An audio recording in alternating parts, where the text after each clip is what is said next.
Buenas noches y bienvenidos a Money and Markets.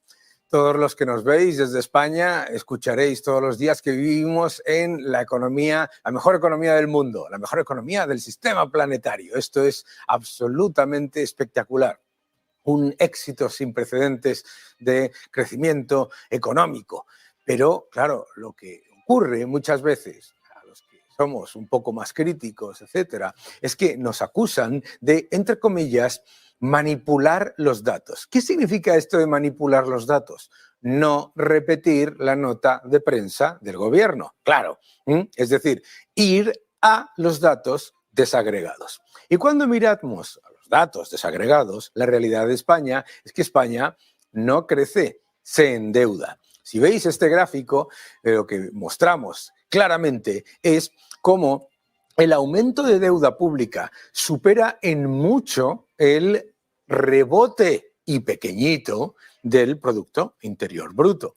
Si miráis la diferencia entre uno y otro, esto significa básicamente que España, el gobierno de España, por cada euro de crecimiento de Producto Interior Bruto desde el año 2019, ha endeudado la economía en más de 6 euros. Esto, obviamente, no es un éxito maravilloso. Claro, mucha gente nos dice, bueno, pero es que usted decía que iba a ir todo muy mal. Hombre, es que, ¿qué es ir todo muy mal? Pues para empezar, tirar de la tarjeta de crédito sin control. Es como si ustedes me dijesen, oye, yo cada día vivo mejor porque tiro de la tarjeta de crédito y me compro casi lo que quiero. Hombre, tendrá que ver hasta qué punto se puede pagar la tarjeta de crédito, ¿verdad? Es decir, ¿qué es lo que ha cambiado con respecto a las estimaciones del año 2020 sobre la recuperación? Tirar masivamente de la deuda pública. Ojo,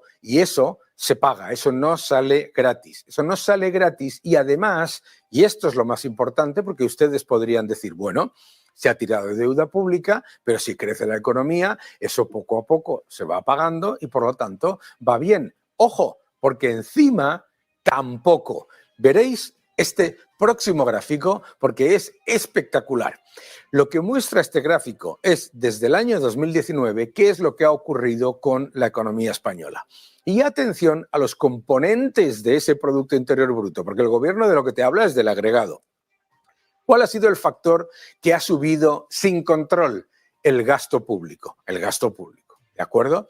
¿Qué es lo que ha ocurrido con la inversión? Que es lo que genera el crecimiento futuro, el progreso, la mejora de la economía, etcétera. La inversión no solamente baja, sino que se desploma desde hace unos años. Y esto es clave. Es decir, está muy por debajo de los niveles de 2019, pero es que además está en tendencia negativa. ¿Qué es lo que ha ocurrido con el consumo? Ya que dice el gobierno que las familias están mejor, etcétera, etcétera. El consumo, en términos reales, básicamente solamente ha rebotado a los niveles donde estaba en el año 2019. Es decir, no ha hecho nada. El consumo está prácticamente plano desde el año 2019 en términos reales. ¿Qué es lo que ha apoyado en cierta manera la economía española? Lo podéis ver en este gráfico cortesía de Voz Populi. Un poquito las exportaciones, ¿de acuerdo? Aprovechando nuestras empresas, el mercado internacional, nada que ver con el gobierno, pero es que, ojo, las importaciones que restan al Producto Interior Bruto se han movido exactamente en la misma tendencia que las exportaciones. Por lo tanto, el efecto positivo del sector exterior es bastante limitado. Total, la realidad es que tenemos una economía dopada por el gasto público y la deuda en la que nos están contando un cuento de crecimiento que simplemente no existe. Claro, muchos de ustedes, muchos de vosotros, habréis escuchado que, bueno, eso le está pasando a todo el mundo. No es cierto. No es cierto. Si vemos los últimos datos de crecimiento de la eurozona, lo que vemos es que efectivamente hay países que están creciendo en Producto Interior Bruto agregado un poco menos, pero que están reduciendo la deuda, importante. Ojo, porque en España la deuda no está bajando, la deuda está subiendo, la deuda emitida no solamente sube, sino que sube mucho más rápido que el Producto Interior Bruto, y la ratio de deuda sobre PIB está inflada por el lado del denominador por la inflación. Todo esto nos explica que lo que está haciendo el gobierno de España es exactamente lo mismo que hizo los gobiernos socialistas en Grecia antes de la crisis. Disfrazar el Producto Interior Bruto con un masivo aumento de la deuda pública, un masivo aumento del sector público y del gasto público, y esperar que todo eso no genere un problema a medio plazo. ¿Qué lo genera? Y esta es la clave. Esa estrategia siempre acaba mal. Siempre acaba mal. O se paga con menor crecimiento, menor empleo y menor capacidad del sector productivo de crecer. Ojo, que es que hay más de 50.000 empresas menos cotizando que cuando llegó el gobierno de Sánchez. Que el gobierno que se vanagloria en Davos de ser un paraíso para las empresas tiene 50.000 empresas menos y la inversión por debajo de los niveles del 2019. Y eso salta con menos crecimiento, menos empleo, menos capacidad del sector productivo de mejorar, o además con más impuestos, más inflación, más recortes, o las tres cosas a la vez. Tras años del experimento más desastroso que se ha vivido en Latinoamérica, ese mal llamado socialismo del siglo XXI, que es igual que el del siglo XX, y que hace exactamente lo mismo, destruir lo que finge proteger, la libertad avanza. Y en Argentina vemos cómo Milei ha ganado las elecciones, ya ha pasado el primer tramo de la ley Ómnibus, y estamos viendo cómo se nota cierto cambio. Mientras tanto, aquí en la Unión Europea también se escuchan voces de cambio con los agricultores muy enfadados con la situación que se está generando con estas políticas completamente equivocadas. Para hablar de todo ello, tengo aquí a mi buen amigo Iván Espinosa de los Monteros. ¿Cómo estás? ¿Qué tal, Daniel? Gracias por invitarme. Encantado de estar aquí. Iván, que es empresario, inversor y que conoce bien Latinoamérica. Te quiero mostrar el clip de lo que ha dicho hoy Bukele tras declararse ganador de las elecciones con un porcentaje espectacular de votos. Vamos a verlo un segundo. Es Demos y Kratos, el poder del pueblo. No dice la élite o la ONG o el periódico Lo País, no, dice el poder del pueblo. El poder del pueblo, claro, porque es que ahora de repente parece que hay toda una maquinaria que decide que el que ha ganado las elecciones ya no vale porque lo deciden una serie de medios o lo que sea. ¿Qué es lo que estamos viendo y qué es lo que está empezando a cambiar? Me ha hecho bastante gracia la referencia a Lo País. Que no me digas. El señor Bukele está auténticamente basado, como se dice en redes sociales. Pero, en fin, yo creo que Bukele es un buen ejemplo, con todas las peculiaridades que tiene, porque también es peculiar el país y también es peculiar la sociedad que se ha encontrado, ¿no? Pero es un buen ejemplo de lo que sucede cuando se hace frente al mal llamado progresismo, a los progres. No hay nada de progreso en el progresismo. Siempre decimos que progresistas a progreso lo que carteristas a cartera. Es un sustractor del progreso como el otro es un sustractor de la cartera. El problema es que los progres han invadido todo.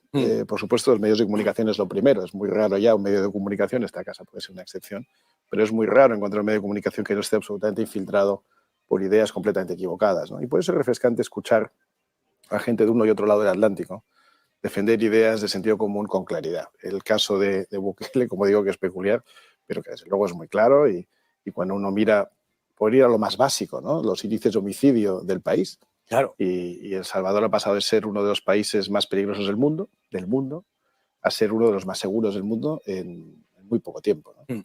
Esa es la aplicación de la ley y el orden. Claro, las ONGs que se dedican y se financian de las causas progres, pues quieren poner acento en la preservación de los derechos humanos, de derechos civiles básicos. Yo creo que no cabe duda que hay que defender siempre los derechos humanos y los derechos civiles básicos y la aplicación de la ley con todas las garantías. Pero eso puede ser un problema del 1% de los afectados, pero el 99% yo creo que está muy satisfecho de que se estén haciendo las cosas conforme a la ley y conforme al orden. Y es que esto es lo básico, no podemos ni siquiera hablar de economía si no hay un marco estable de legalidad, de legitimidad y de seguridad, pero de seguridad física. Claro. Y si uno no puede abrir una panadería en San Salvador sin que vengan las maras a extorsionarlo, entonces jamás va a haber progreso económico, no en esa calle, no en ese barrio, en esa ciudad y en todo el país, ¿no? Entonces Bukele es un buen ejemplo de eso. Claro. Y nuestro común amigo Milei, pues también yo creo, hay muchas esperanzas puestas en que también lo sea. Yo creo que es que además, claro, todas estas ideas que siempre destruyen lo que fingen proteger. Yo siempre digo que ese es el gran problema, ¿no? Porque claro, dicen, no, es que nosotros estamos con los pobres y lo que haces es generar mucho más pobres. Nosotros estamos con la justicia social y no hay ni justicia ni social y sobre todo es aleatoriedad política. Pero yo creo que el gran problema es el nivel de destrozo que genera en las sociedades. Claro, es muy fácil desde un país democrático todavía y con seguridad jurídica todavía, como España, decir, es que en El Salvador no se están defendiendo los derechos humanos. Hombre, el primer derecho humano que no se defendía en El Salvador era el de salir a la calle a comprar y que no te encontrases pues, a un familiar muerto o a alguien conocido, ¿no? Claro, muchas veces cuando se habla de liberalismo y del avance de la libertad, la gente se piensa que el liberalismo es la ley de la selva. Señor, es exactamente la defensa de la propiedad privada, la defensa de la igualdad ante la ley y, por supuesto, la defensa del proyecto personal y de la no destrucción de lo que es el avance de las ideas empresariales. ¿Qué es lo que tú crees que puede poner en diferencia lo que está haciendo ahora Javier Milei en Argentina y, lo más importante, las amenazas que tiene? Bueno, yo creo que para poder avanzar un solo centímetro en la buena dirección, en la dirección de verdad, del auténtico progreso económico, creo que hay que retomar esa palabra, ¿no? de progreso y de prosperidad, ese vocabulario que la izquierda se ha apropiado. Pero inciso, recuerdo cuando le dije una vez a la ministra de Economía, a la nunca suficientemente mal ponderada señora Calviño, que nadie había prosperado, que no conozco a nadie que haya prosperado con su gobierno. Y dice, ¿usted no conoce a nadie que ha prosperado? ¿No conoce a nadie que esté cobrando un subsidio? ¿No conoce a nadie que esté cobrando el paro? ¿No conoce a nadie cubierto por la seguridad social o que cobre una pensión?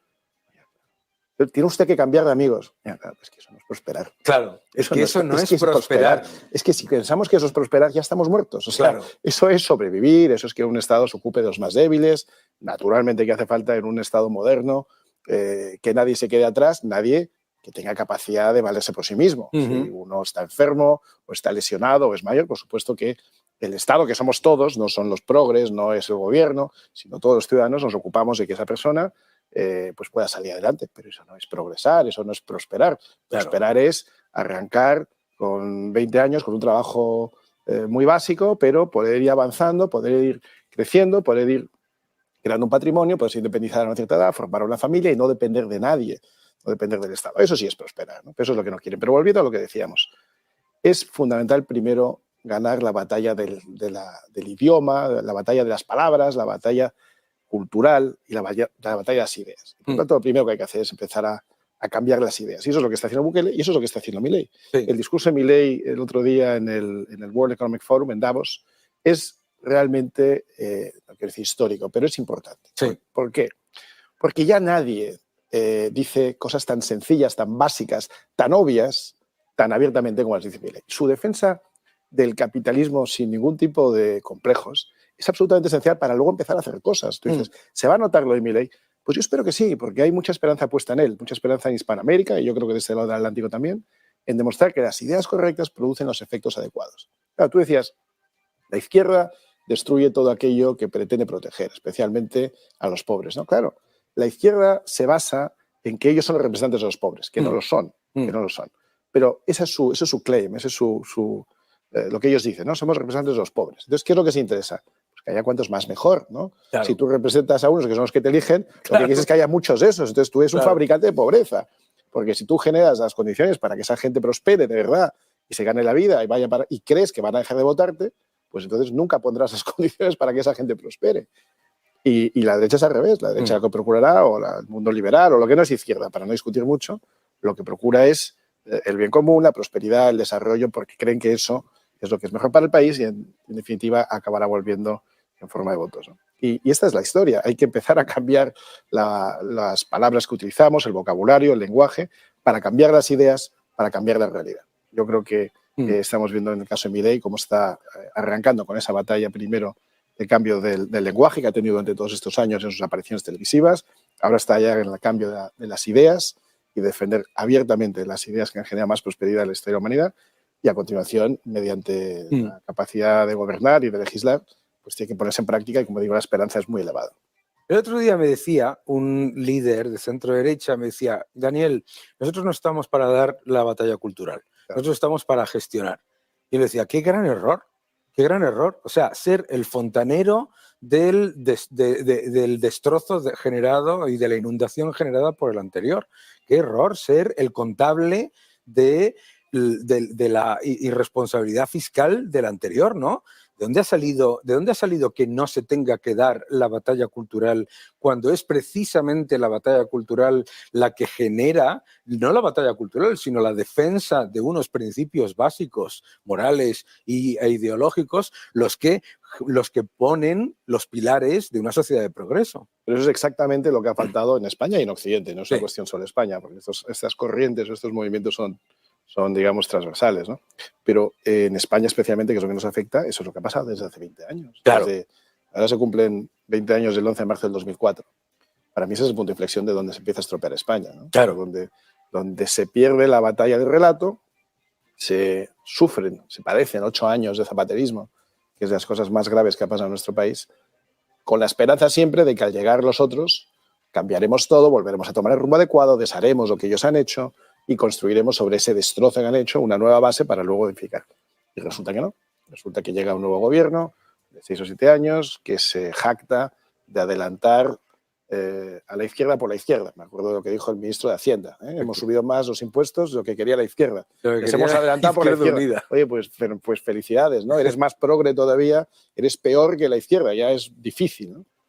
Ayer un empresario muy conocido me estaba quejando de la voracidad de la Inspección de Hacienda, que no tiene ya absolutamente ningún lado donde rascar, porque las cosas ya se hacen pues mucho mejor que hace 20 años, pero aún así pues van buscando la manera de imponer multas porque existe un odio ideológico, pero ya extendido entre algunos miembros de la Administración, hacia cualquiera que cree riqueza, puestos de trabajo, prosperidad.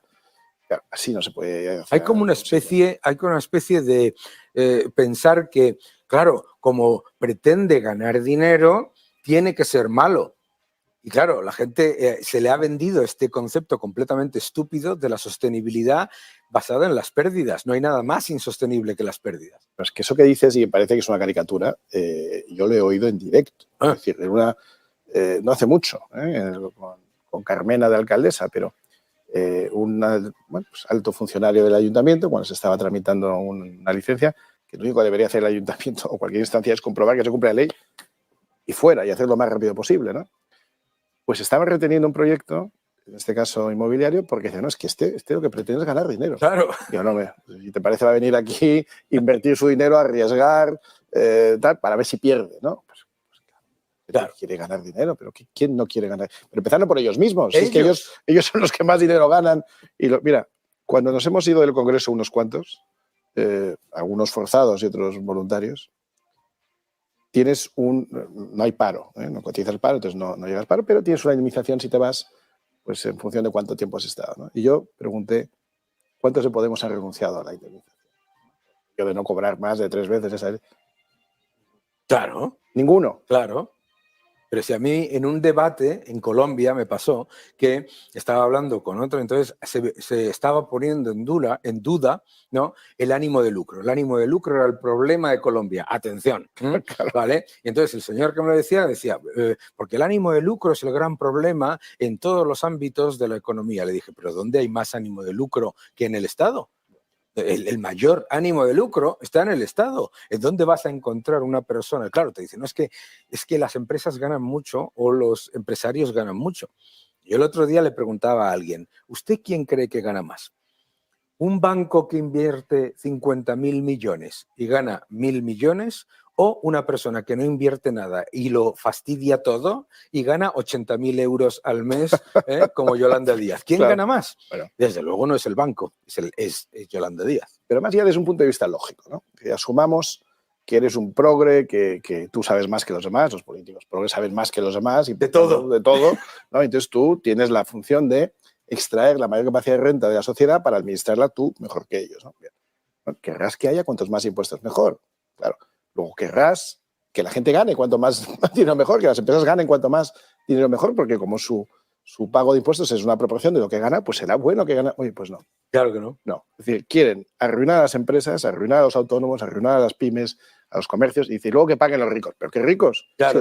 Sí, ¿quiénes son los ricos, para empezar? Una persona que gana 50.000 al año ya es rica. Bueno, pero si la estás ahogando, si la estás incapacitando para ganar dinero, si estás poniendo cuotas de autónomos de 700, 800 euros. Esta mañana estaba yo con un autónomo. Estaba diciendo, tal y como se han puesto las cosas, yo no puedo continuar. Entonces me quedan dos opciones, cerrar o pasarme a la economía B y empezar a cobrar en Claro. Y me echaba pestes de la ministra de Trabajo, ¿no? De Yolanda Díaz. Pero claro, cuando se parte de la ignorancia más absoluta de cómo funcionan las cosas, pues no se ha tenido una mínima responsabilidad real, en el mundo real. No digo ya ser director de un banco, digo pues haber regentado un kiosco, ¿no? Hay uno de Podemos que tenía un kiosco en Castilla y León. Y bueno, ya es una experiencia, ¿ya? ¿No? Creo que era empleado, no propietario. No es lo mismo, pero bueno, bien, por lo menos ya tienes que estar en un sitio una hora todos los días, hacer una función, ganar clientes, ser simpático, porque si no pierdes clientes, ya es algo. Claro. Ya es algo. Pero la mayoría de ellos no han tenido ni un kiosco. Claro. No han abierto una persiana por la mañana nunca. No saben lo que es ir a buscar un cliente. Claro. No saben lo que es intentar vender un producto, un servicio. No saben lo difícil que es facturar. No saben lo difícil que es cobrar. No saben lo que es tener que adelantar el IVA a la administración pública antes de haber cobrado tu propia factura. No saben lo que es facturar a la administración pública y que te pague, diga lo que diga la ley, a 6 o 7 meses porque no te admiten las facturas. No saben la dificultad del día a día. No saben lo que hacen muchos pequeños empresarios que arriesgan su patrimonio, a veces adelantando dinero personal a la pyme para poder pagar un sueldo o dos de los empleados que tienen. No tienen ni idea. Yeah. Parten siempre desde la ignorancia, de la auténtica suspicacia hacia cualquiera que genere algo, porque ellos son incapaces de hacerlo. Claro. Y con esa mentalidad no vamos a poder salir adelante. Pero yo espero que España... Por eso hay que dar la batalla cultural. Por eso hay que dar la batalla cultural. Por eso hay que dar la batalla cultural, porque yo tuve una conversación con un arquitecto de izquierdas, ¿no? Que me decía, es que yo estoy de acuerdo en que los ricos tienen que pagar más. Y le digo, tú estás equivocado en esa frase, porque estás asumiendo que tú no eres rico para ellos. Es que tú, le decía, ¿no? A ver si te das cuenta, tú eres un rico para ellos. Y dices, yo soy un profesional, claro, tú eres un profesional rico, gracias. Claro. Y entonces se quedó y le dijo, ¿tú no te das cuenta de que el objetivo de la izquierda siempre es bajar el baremo de rico? O sea, siempre va a haber alguien que gane, si bajas el baremo de rico a 30.000, siempre va a haber alguien que gane 31.000, ¿no? Entonces, es absolutamente necesario dar esa batalla. Y nos venimos a la Unión Europea. Y en la Unión Europea hemos tenido un auténtico tsunami electoral en Holanda. Hemos visto ahora protestas de la agricultura en todos lados. ¿De dónde ha estado? ¿Qué es lo que ha pasado en la Unión Europea? Que empezó como elemento fundacional defender a la agricultura y a la industria y comprando toda esta ideología completamente equivocada, se ha cargado a la industria y a la agricultura. Volvemos a la batalla de las ideas que arranca la batalla de las palabras. Claro. Esto antes se llamaba el mercado común. Claro. El mercado común europeo. Y la función esencial era la libre circulación de bienes y servicios sin fronteras, sin pagar tasas de entrada y de salida de un país, y funcionaba muy bien. Después ya empezamos a hablar de la Comunidad Económica Europea. Bueno, bien, estamos todavía dentro de lo sensato. Es decir, bueno, pues un conjunto de países que colaboran o cooperan, deciden levantar sus fronteras, aspiran quizá a una moneda única. Aquí ya empezamos a entrar en sitios ya más delicados, pero claro, como siempre, llega el funcionariado progre y las élites más progres. No, esto somos la Unión Europea, donde hay un señor en Bruselas que no elige nadie, que no está votado por nadie, que te va a decir a ti lo que tienes que hacer con tu país en todo. Todo, no ya que te levanto las aduanas. No, es que te voy a hablar de cuántos inmigrantes ilegales tienes que acoger, te voy a hablar de qué tipo de contenidos tienes que dar a la educación de tu país, te voy a hablar de qué productos no puedes fabricar en tu país o no puedes producir. Te voy a arrancar olivos, te voy a sacrificar vacas, te voy a impedir que hagas ciertas cosas, te voy a impedir que pesques. Porque lo ha decidido un señor en Bruselas que no tiene ningún contacto con la realidad y muchísimo menos ningún contacto con las personas a las que afectan. Bueno, esto es lo que ha venido sucediendo durante muchos años y nadie lo podía criticar.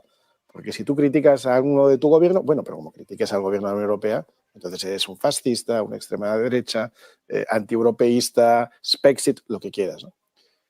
Y ha habido, ya no individuos, sino incluso países que, como Reino Unido, que se sentían incrementalmente incómodos con las políticas, especialmente de inmigración, y ya la gente se olvida de lo que eran los inmigrantes apostados en Francia para pasar a Inglaterra, que se montaban ahí multitudes, ¿no? Que fue una de las claves del Brexit. Pero lo que digo es, ni siquiera un país como el Reino Unido, que tenía cierto peso en la Unión Europea, con las peculiaridades que tenía también, fue capaz de generar ningún tipo de cambio en el conjunto del funcionamiento de la Unión Europea y prefirieron que se saliera un miembro tan importante como el Reino Unido antes que reformar algunas cosas de nuevo hacia el sentido común. Eso es.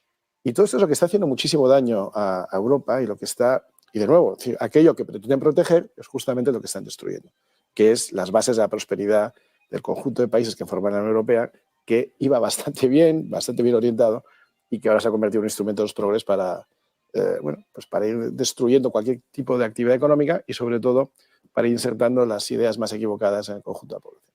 Y a mí ahí hay una cosa que me enfada profundamente, que es que criticar cosas que se hacen mal en Europa se considere de entrada antieuropeo.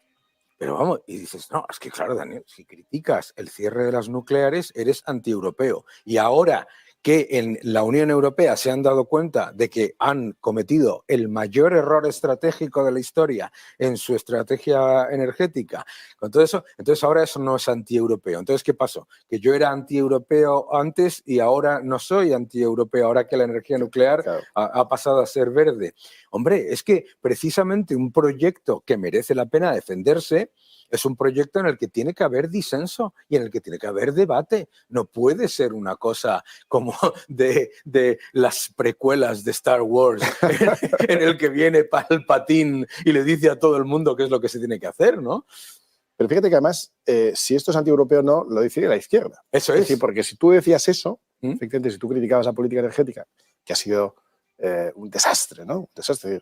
Seguimos pagando la gasolina, la calefacción, la energía a unos precios absolutamente disparatados por culpa de estos. Bien, si tú decías eso, eras antieuropeo. Pero yo he escuchado a la ministra Teresa Rivera, cuando la Unión Europea rectifica, decir que se ha equivocado la Unión Europea y que eso no, la energía nuclear no es verde. La energía nuclear no es verde, diga lo que diga la Unión Europea, claro, pero eso no es antieuropeo. Claro. Eso es progresista, ¿no? Claro. Pues claro, jugar con las reglas de juego cambiándose en función del criterio del progre de turno, con la portería ensanchándose o estrechándose según le guste a él, vuelvo a lo mismo. Es decir, es muy difícil aplicar las políticas adecuadas si no existe la cultura adecuada. Es muy difícil cambiar la cultura si no cambiamos el vocabulario. Es muy difícil si no hacemos todo esto. Por eso es desesperante ver a algunos políticos, y no solo políticos, también podríamos hablar de empresarios, que no creen en dar esta batalla cultural y esta batalla ideológica. No, yo vengo a administrar. No, lo que hay que hacer es bajar los impuestos, administrar mejor. Oiga, es que ni siquiera se puede bajar los impuestos sin crear un déficit. Si no es usted capaz de cambiar todo lo demás. Y cambiar los impuestos, bajar los impuestos está muy bien, pero no puede ser solo eso. Claro. En Madrid se produce esto especialmente. En Madrid, la élite empresarial y la gente, la sociedad más acomodada, solo te habla de impuestos. Bueno, que está muy bien bajar impuestos, que es imprescindible. Pero eso es una parte muy pequeña, de toda la foto. Mucho más. Porque si con todo lo que hay simplemente bajas impuestos, generas más déficit, acumulas más deuda y vas en el camino completamente equivocado. Primero hay que cambiar muchas cosas que luego te permitan efectivamente bajar impuestos y que eso sea bueno para todos. Cuando esta ola de protestas que se está generando en la Unión Europea con respecto a los agricultores, otro de los factores de esa propaganda es enfrentar a la sociedad civil, ¿no? Que es, a los agricultores les enfrentan con los transportistas, a los transportistas con los supermercados, a los agricultores españoles con los franceses, a los franceses con los alemanes, etcétera. Y a nadie con esa superestructura que está poniendo todos esos problemas. Cuando ahora vienen unas elecciones muy importantes en la Unión Europea, ¿crees que ahí puede haber algún tipo de cambio que, digamos, permita que empecemos a despertarnos de un error de un error que nos ha llevado, oye, es que es muy duro mirarlo, ¿eh? Es muy duro mirar cómo estaba la Unión Europea en 1990 con respecto a Estados Unidos, cómo está hoy después de, con las mismas políticas, con los mismos errores, con las mismas cosas por aquí y por allí, y sin embargo con una destrucción completa del tejido empresarial y de la iniciativa individual, ¿no? Ahora que mencionas eso, me estaba acordando de las palabras de Donald Trump en la ONU, advirtiendo a Alemania del error de entregarse a Rusia y de que eso lo iban a acabar pagando. Y en ese momento la Cámara enfoca a la delegación alemana y se ríen, ¿no? Se ríen de, no, así claro, Trump, usted sabrá lo que... Y efectivamente, todo lo que dijo se produjo. Es decir, usted se está entregando al gas ruso, eso es una amenaza para ustedes y les va a dejar una situación de debilidad en el futuro. Ja, ja, ja. Lo que dices de ignorante. Y así fue, ¿no? Claro, es que estas élites progres que creen que saben más que todos los demás, pues son las que menos saben, porque no han tenido ningún contacto con la realidad, como decíamos antes, ¿no? Y hay además un desprecio, Sí. especialmente por el sector primario, ¿no? Por el mundo rural, por los ganaderos, los agricultores, los pescadores. También un cierto desprecio por el mundo industrial, ¿no? Que piensan que eso es contaminante y eso es por tanto nocivo. No importa que se lo lleven luego a China, donde se contamina el doble. Y donde, o a Marruecos o a donde sea. O a donde sea, ¿no? Que además te pone en una situación de debilidad, porque luego las cadenas de suministro pues dependen de factores como pues, el COVID, o que un barco se quede encallado en el canal de Suez, o que unos piratas de Somalia impidan el tráfico internacional a través del mar. Bueno, en fin, todas estas cosas no les importan nada. Y por supuesto que se contamine mucho más, o tanto que dicen que hay que medir la trazabilidad del producto, ¿no? Y cuánto se ha gastado en el transporte de un producto. Eso nunca les importó, ¿no? Nunca. Y mientras hemos desindustrializado Europa y desde luego España, estamos acabando con nuestra ganadería, con nuestra propia agricultura, limitando a nuestros pescadores. Y todo esto, como digo, desde esa torre de marfil que tienen estos progres que saben tanto y que saben mucho más que los demás. Entonces tú dices, si hay cambio electoral en el ciclo de mayo-junio de este año, ¿va a cambiar muchas cosas? Pues lo dudo mucho, porque el funcionariado... Sí. que no me atrevo a llamarlo el deep state, ¿no? Que diría Trump, pero hay un poco de eso. Es decir, hombre, claro. Ese funcionariado que no ha elegido... Es que yo conocí a Margaret Thatcher hace unos años, bueno, hacía 30 o 35 años.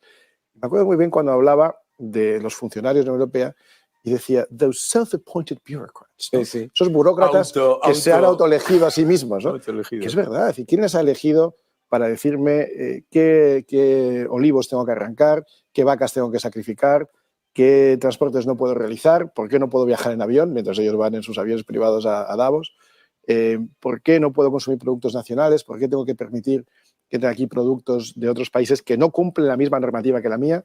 No me parece mal que nuestros productos compitan con los de fuera. Me parece mal es que compitan en desigualdad de condiciones. Claro.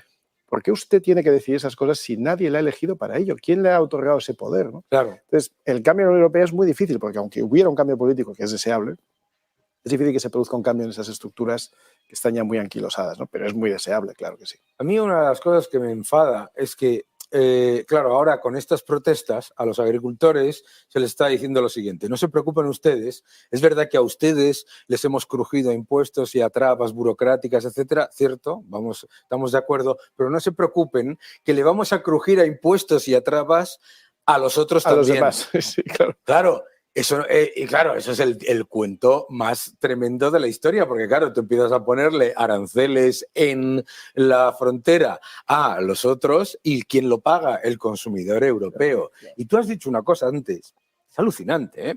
Es que en Europa hoy, la media de las empresas europeas pagan entre el doble y el triple por la energía, por la electricidad y por el gas natural que las empresas chinas y norteamericanas. Es que así no vamos a salir adelante. Claro, y además es que pensemos que hay mucha industria electrointensiva, claro, que se está perdiendo, ¿no? En España ya no hay casi siderurgia, en España se produce muy poco acero, pero hay otras industrias que son muy importantes que estamos poniendo en riesgo, ¿no? Por poner un ejemplo, en el Levante, la industria cerámica, sí, que tenía dos factores claves. Uno era la energía, y entonces pues ahí la subida los disparates que se han producido con el gas han encarecido sustancialmente su principal input económico, y la otra era, los pobres, la arcilla ucraniana. Pues era una arcilla que traían y que se han quedado también sin ella, ¿no? Es decir, pongo este ejemplo como pongo cualquiera. Es decir, estamos dificultando la labor de cualquiera que intente escalar un poco su negocio, que intente crecer un poco su negocio y que intente pasar a ser una industria, ¿no? Y luego encima acusándoles. Pero tú decías antes también esto que hace la izquierda muy bien de enfrentar, ¿no? Claro. Esto proviene del materialismo dialéctico. Es decir, Marx dice que hay que enfrentar a capitalistas frente a trabajadores oprimidos, ¿no? Claro. Pasa que la explosión de la clase media en la segunda mitad del siglo XX lo estropea todo. Entonces, claro. bueno, pues entonces ya podemos hacer eso, pero hagamos de otra manera. Hombres contra mujeres, LGTBs contra heterosexuales, el campo contra la ciudad. Y esto dentro del mismo grupo, eso es. Ahora los transexuales contra las mujeres y al revés. Y los transexuales contra los gays. Y los transexuales contra los gays. Claro, porque ahora es crear grupúsculos de dividir, víctimas, claro, enfrentadas unos con otros, y que dejen en paz. Y capitalizadas víctimas, ¿eh? Es decir, claro. Usted es mujer, no. Yo hablo por usted no puede hablar como mujer. Claro. Yo hablo por usted como mujer. Oiga, si usted es hombre, ya, pero es que yo soy hombre de izquierdas. Ya. Por tanto, puedo hablar por usted que es mujer sobre los temas de mujer. Claro. Usted es gay, usted no hable. El colectivo LGTB va a hablar por... Oiga, es que a mí no me representa. No. Es que el colectivo va por usted. Es el método de Castro en el colmo, de las reuniones vecinales, ¿no? Enfrentas a todos los vecinos unos con otros y pones unos cuantos comisarios como está en esperando, medio, ya represento yo. Y ya os represento yo. El colmo de eso fue una frase que dijo una vez Biden que ya me pareció increíble, que vino a decir básicamente que si votabas a Trump, you ain't black. O sea, tú no eres negro si votas a Trump. O sea, un tío blanco que lleva toda la vida viviendo desde tal, le decía a los negros que no son negros, claro, salvo si le votan a él. Claro. O sea, su negritud dependía de a quién votaban. No, you ain't black. O sea, claro. ¿tú te imaginas decir, usted no es negro? ¿Usted cómo va a ser negro si usted está votando al que no tiene que votar? Claro, si no votas al que ellos yo te he dicho dicen que tienes que votar, entonces no eres ninguno de los grupos que ellos están generando. Es increíble. Por eso funciona. Pero pues volvemos al principio, por eso hay que dar la batalla cultural. Por eso hay que dar la batalla cultural. Claro, Iván, sí. Qué bueno, mil gracias por venir, ya sabes que estás en tu casa. Muchas gracias por Seguiremos invitarme. aquí dando la batalla cultural y todos ustedes recuerden que 2 más 2 nos suman 22. Hay que hacer algo más que ser rentable del destrozo fiscal del que vino detrás. Seguimos en Money and Markets. La libertad avanza en algunos países de Latinoamérica, pero no podemos olvidarnos de que Latinoamérica se enfrenta a una década perdida, que llevamos hablando mucho tiempo del desastre económico de los países de Latinoamérica, que están completamente absorbidos por el estatismo más intervencionista y por ese mal llamado socialismo del siglo XXI que, primero, es exactamente igual que el del siglo XX y, segundo, nunca funciona. ¿Por qué vamos a hablar un poco de los datos de Latinoamérica y por qué tenemos que preocuparnos? Tenemos que preocuparnos por varios factores, para mí, esenciales. Primero, ¿cómo puede América Latina, nuestra queridísima América Latina, ser en el año 2024 de nuevo una de las regiones económicas que menos crezca del mundo con el potencial que tiene? Que esta es la clave. Número 1, en países donde el crecimiento estaba siendo bastante potente, Colombia o Chile, resulta que las políticas de los nuevos gobiernos han llevado literalmente a Chile al estancamiento y, en el caso de Colombia, a un crecimiento muy pobre. Ojo, pero también muy importante, con una inflación persistente, de la que hablaremos después en los próximos gráficos. A mí me gustaría analizar esta tendencia porque, claro, muchas veces a los ciudadanos de América Latina se les cuenta la historia de la redistribución. Y la realidad es que si no se crea riqueza, se destruye. Y lo que está ocurriendo en Brasil, un país que tiene todas las oportunidades, lo que está ocurriendo en tantos países, bueno, se va apareciendo cada vez más al desastre generado en Venezuela. El avance del intervencionismo más abyecto está generando un problema muy grande del que cuesta mucho salir. Y lo estamos viendo en Argentina, lo difícil que es salir de esas malas prácticas y de esas malas políticas que generan pobre crecimiento y pobre inversión. Vamos al primer gráfico después de este, que es para mí absolutamente clave. Esto, gracias a Focus Economics, muestra las expectativas de inflación para el año 2024. Y atención al gráfico, porque es que asusta. Vamos a ver. Porque luego dicen que hay que ver Milei, qué malo es, que lleva a cabo políticas agresivas. ¿Cómo no va a llevar a cabo políticas agresivas con estas expectativas de inflación? O pone un coto al destrozo monetario generado por el peronismo, el socialismo del siglo XXI, o la inflación se va a ir al 280-300%. Claro, es absolutamente clave recordar lo segundo. Mirad Venezuela. Venezuela, después de haber destruido la moneda de una manera sin precedentes, que es la manera en la que el socialismo del siglo XXI se perpetúa destruyendo las monedas, no está hecho por casualidad, sino por diseño. Pero es que incluso ahora sigue con una inflación de al menos del 148% estimado. La inflación media en Mercosur es del 48%, pero es que, atención, Colombia, en Uruguay, a una hora de viaje de Argentina, menos de 10 veces la inflación de Argentina. Pero, ¿qué es lo importante en todo esto? Que la inflación no es una casualidad. La inflación en muchos de estos países viene de malas políticas monetarias y malas políticas económicas. En México y en Colombia y en Chile han tenido la enorme suerte de que la propuesta de los gobernantes López Obrador, Petro y Boric de imprimir dinero sin control, que era lo que proponían. Recuerden ustedes cómo Petro ponía los tweets de Paul Krugman, etcétera, y decía, y se intentó que en Chile el Banco Central tuviese la potestad de emitir toda la moneda que se quisiese, etcétera. También se intentó en México. Gracias a que no han podido, la inflación está relativamente contenida, pero sigue siendo muy elevada. ¿Por qué? Porque los gobiernos siguen consumiendo más unidades monetarias. Vamos a ir al siguiente gráfico, también cortesía de Focus Economics, porque esta es clave, mostrar que el estatismo, el socialismo, siempre destruye lo que finge proteger. El paro en Venezuela es una absoluta aberración. El destrozo que han llevado a cabo en Venezuela no tiene nombre. Hace poco una cantante le decía a Jordi Évole, Ana Belén, que ¿a ti qué daño te ha hecho el comunismo? Hombre, el daño que ha hecho el comunismo es bien evidente. Venezuela lo muestra claramente. Pero lo más alucinante es que Colombia, que se presenta el señor Petro como el gran defensor de los trabajadores y de los pobres, resulta que en Colombia van y las estimaciones de desempleo lo único que muestran es aumento constante. En Argentina empieza a mejorar la situación. En Chile empeora la situación. Es decir, ¿qué es lo que está mostrando todo esto? Lo que está mostrando todo esto es que el socialismo deja unos problemas muy difíciles de embridar a corto plazo.